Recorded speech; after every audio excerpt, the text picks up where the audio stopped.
대나무는 왜 꽃을 피우고 모두 죽어버리는 걸까요?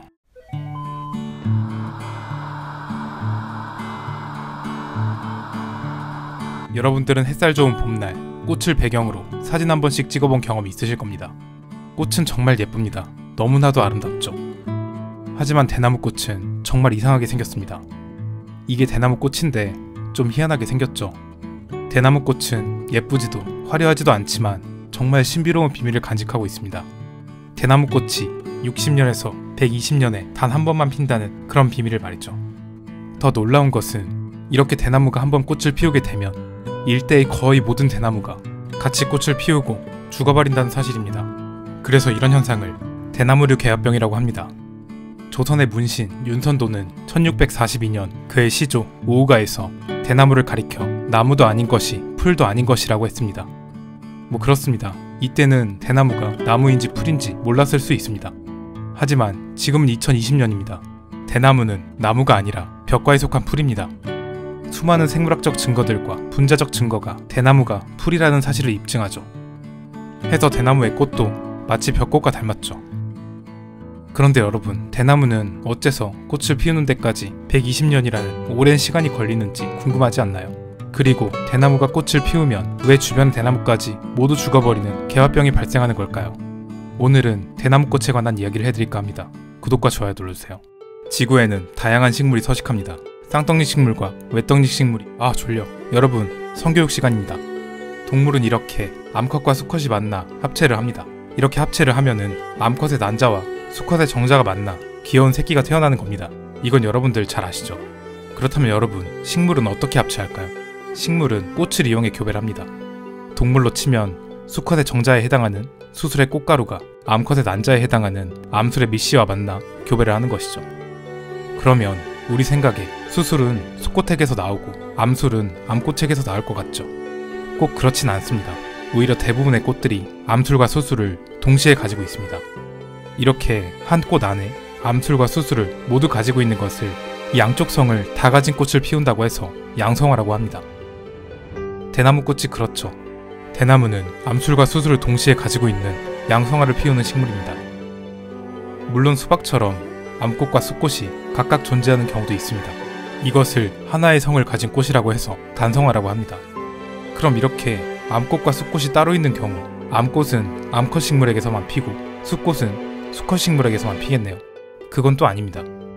은행나무 같은 식물은 암나무에서는 암꽃이, 수나무에서는 수꽃이 따로따로 피지만 소나무는 하나의 본체에 솔방울이 되는 암꽃과 송화가루가 날리는 수꽃이 동시에 피는 자웅동체죠. 뭐 어쨌건 식물이라는 녀석들의 생존 방식은 이렇게 수정을 통해 열매를 맺고 쥐나 새 같은 다양한 동물들이 그 열매를 먹고 씨를 퍼뜨리거나 씨가 바람을 타고 멀리 퍼져 자손을 남기게 되는 겁니다.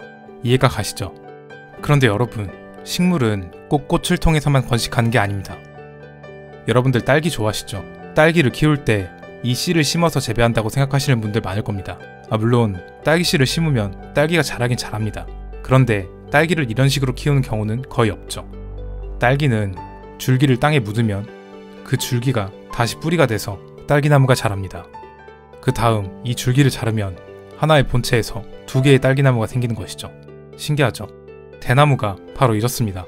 대나무는 뿌리줄기가 옆으로 계속 퍼지면서 죽순을 틔워 울창한 대나무 숲을 이루게 되는 것이죠. 그러니까 우리는 눈에 보이는 대나무를 한 번, 두 번, 세 번이라고 생각하겠지만은 사실 대부분의 대나무들이 이렇게 뿌리줄기를 통해 연결되어 있는 거대한 한 군집이고, 대나무가 꽃을 피울 때가 되면 주변에 연결되어 있는 대나무들이 모두 일제히 꽃을 피우는 것이죠. 우리는 흔히 나무에서 꽃이 핀다고 생각합니다. 하지만 꽃은 나무에서만 피는 게 아닙니다. 풀에서도 꽃이 피죠. 민들레 같은 걸 생각해 보시면 이해가 빠를 겁니다. 우리는 민들레가 봄에 꽃을 피우고 해바라기는 여름에, 코스모스는 가을에 꽃을 피운다는 사실을 알고 있습니다. 우리에게 너무나도 익숙한 이런 현상은 처음부터 일어난 일이 아닙니다. 수백 수천만 년 동안 반복되어 식물의 DNA에 깊숙이 박혀버린 진화의 산물이죠. 꽃을 피우는 식물은 약 1억 3천만 년 전 백악기에 처음 등장했습니다. 이 녀석들은 지구의 대륙판이 분리된다거나 운석이 충돌해 대기가 먹구름이나 온실가스로 뒤덮이는 등 혹독한 기후변화에 맞서 살아남아야만 했죠. 식물들은 살아남기 위해 꽃을 피우는 시기를 아주 신중히 결정해야 했습니다. 그냥 아무 때나 꽃을 피웠다가는 양분이 부족해 자손을 제대로 남길 수가 없기 때문이었죠. 때문에 식물들은 빛에 반응해 개화 시기를 조절하는 컨스탄스 유전자의 돌연변이가 일어나기도 했고, 온도를 감지해 개화 시기를 조절하는 플라워링 로커스 M 유전자의 돌연변이가 일어나기도 했죠. 이렇게 유전자의 변이가 일어난 개체들은 빛과 온도를 이용해 자신들에게 가장 적합한 시기를 찾아 꽃을 피울 수가 있었고, 그런 식물들이 생존에 유리해 지금까지 살아남을 수가 있었다는 것이죠. 이 녀석들은 1년 안에 씨앗을 남기고 죽겠지만 그 씨앗에서부터 새로 태어난 식물도 다시 봄, 여름, 가을에 어김없이 꽃을 피울 겁니다. DNA 깊숙이 이런 개화 시계가 존재하고 있다는 말입니다. 이렇게 한번 꽃을 피우고 죽는 식물을 모노카펙 식물이라고 합니다. 대나무 또한 모노카펙 식물입니다. 한번 꽃을 피우고 열매를 맺으면 죽어버린다는 말이죠. 제가 분명 대나무는 나무가 아니고 벽과에 속한 풀이라고 말씀드렸죠. 벼는 풀입니다. 1년을 사는 한 해살이 풀이죠. 꽃을 피우고 열매를 맺으면 죽어버립니다. 이렇게 수많은 식물들이 1년 또는 2년을 살면서 꽃을 피우고 열매를 맺고 죽습니다. 하지만 나무는 수십 년을 살고 해마다 계속해서 꽃을 피우죠. 우리는 대나무를 나무라고 생각하기 때문에 대나무가 꽃을 피우고 죽는다는 걸 신기하게 생각했던 겁니다. 그러니까 대나무가 꽃을 피우고 죽어버리는 현상은 병이 아니라 자연스러운 현상인 것이죠. 2008년 과학자들은 한두 해살이 식물이 단 2개의 유전자를 억제함으로써 2차 성장을 예방하고 여러 해살이 식물이 될 수 있다는 논문을 발표했습니다. 이 말은 대나무의 머나먼 조상 또한 과거에는 벼처럼 1년을 살다 죽었는데 유전자의 돌연변이가 일어난 어떤 개체들이 죽지 않고 수년, 수십 년을 살아갈 수 있게 되었다는 말입니다. 그럼에도 불구하고 우리가 받아들이기 힘든 것은 꽃을 피우는데 60년에서 120년이라는 너무나도 긴 시간이 걸린다는 사실일 겁니다. 2015년 하버드 대학교의 칼 벨러 박사는 지구에 자생하는 여러 대나무의 개화 패턴을 분석해 보았습니다. 그러다 하나의 신기한 공식을 찾아낼 수 있었죠. 그것은 5를 기준으로 3을 곱하고 그리고 2를 곱하고 또 2를 곱해 나가는 패턴이었습니다. 이 말이 무엇이냐면 최초의 어떤 대나무의 공통 조상이 5년을 주기로 꽃을 피우도록 돌연변이가 일어나기 시작했습니다. 그중 어떤 대나무들이 개화 시기를 3배 늘려 그 3배에 해당하는 15년 만에 꽃을 피우는 돌연변이를, 그리고 또 그 중에 오죽종의 어떤 대나무들이 유전자를 변이시켜 그 2배에 해당하는 30년, 또 변이시켜 60년의 돌연변이를, 그리고 왕대 같은 대나무들은 2를 곱하고 2를 곱하고 또 2를 곱한 돌연변이가 일어나 120년을 주기로 개화 시기를 변경했다는 말이죠. 정확히 어떤 유전자가 이런 역할을 하는지는 아직까지 밝혀진 게 없지만 대나무가 왜 이런 돌연변이를 일으켰는지 추정을 해볼 수는 있을 겁니다. 식물은 움직이지 못할 뿐 엄연한 생명체입니다.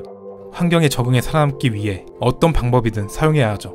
씨앗은 식물의 번식을 위한 수단입니다. 동물들이 온전히 열매를 먹고 그 씨앗을 성공적으로 퍼뜨린다면 정말 좋겠지만 씨앗을 집어삼키지 않고 이렇게 갉아먹으면 어떻게 될까요? 씨앗이 파괴돼 식물은 번식을 할 수가 없습니다. 때문에 식물들은 씨앗을 지키는 방법을 알아내야 했습니다. 밤송이처럼 뾰족한 가시로 열매를 감싸버린다거나 야생 아몬드처럼 씨앗에 독을 품게 만든 것이죠. 동물들이 씨앗을 갉아먹지 못하게 말입니다. 대나무도 씨앗을 갉아먹는 포식자로부터 자신이 살아남을 길을 찾아야 했습니다. 그것이 바로 대량개화죠. 대나무는 뿌리줄기를 통해 계속해서 개체수를 불려나가며 한날 한시에 꽃을 피우고 한 번에 엄청난 양의 열매를 맺는 그런 전략을 취한 겁니다. 이것을 포식자 포만 전략이라고 합니다. 포식자들이 먹을 수 있는 양보다 한 번에 많은 양의 열매를 일시에 떨어뜨려 물량으로 씨앗을 지킨다는 말이죠. 대나무는 꽃을 60년에서 120년에 걸쳐 피우는 것이 생존에 유리했기 때문에 DNA 깊숙이 이런 개화 시기가 작동하고 있었던 겁니다. 이것은 세계에서 자생하는 대나무의 개화 주기를 분석한 자료입니다. 1년 만에 꽃이 피는 대나무도 있고 11년 만에 꽃을 피우는 대나무도 있습니다. 왕대는 대략 60년에서 120년, 오죽은 40년에서 50년, 그리고 솜대는 40년에서 63년의 개화 시기를 가지죠. 개화 주기가 이 공식과 정확하게 일치하지 않는 이유는 환경의 영향을 받기 때문입니다. 우리 인간도 대략 80년을 살지만 공해와 같은 영향이나 섭취하는 음식 같은 환경의 영향을 받아 오래 살 수 있거나 그러지 못하거나 하죠.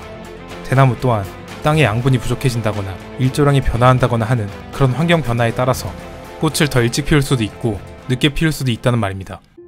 여러분들은 오늘 식물의 입장에서 한 식물이 살아남기 위해 어떤 생존 전략을 취하는지 알아보았습니다. 이렇게 움직이지 못하는 생명체일지라도 자신이 어떻게 살아남아야 하는지, 그 살아남는 방법을 유전자 깊이 새기고 있다는 사실이 정말 신비롭지 않나요? 우리 주위의 풀과 나무들, 그리고 아름다운 꽃들은 이렇게 수많은 진화를 거쳐 오늘날 우리 곁에 남아 아름다운 풍경을 만들어주고 있는 겁니다. 그럼 오늘 대나무와 대나무꽃에 관한 영상은 여기서 마치겠습니다. 감사합니다.